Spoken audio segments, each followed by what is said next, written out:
There are heavy clashes in the Donetsk settlement of Pesky. Ukraine's forces went on the offensive there yesterday but were unsuccessful in capturing the settlement. Kiev is using mortars, cannon artillery, battle tanks and other military equipment there. Furthermore, Ukrainian forces have attacked Donetsk airport and the settlement of Spartak, where Novo-Russian battalions Vostok, Sparta and Somali hold positions. During the day of clashes, 23 Novo-Russian warriors were wounded and 3 armored vehicles were damaged. Ukrainian media reports that 1 pro-Kiev gunman was killed and 6 were wounded.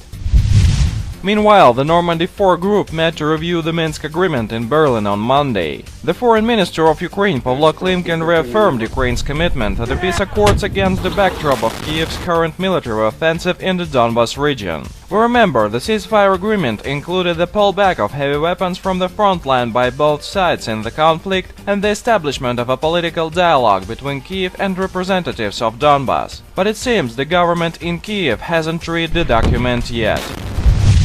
Russian President Vladimir Putin repealed the self-imposed 2010 prohibition on exporting the S-300 missile system to Iran, adding a new wrinkle to US President Barack Obama and his geopolitical partners. I do think it's safe to say that Russia understands that the United States certainly takes very seriously the safety and security of our allies in the region, White House Press Secretary Josh Earnest said. Are these the allies who prefer to bomb Yemen instead of helping Iran fight the Islamic State in Iraq and Syria? Okay. According to Russian President spokesperson Dmitry Peskov, supplies of Russian S-300 air defense missile system to Iran may begin any moment in line with the relevant decree.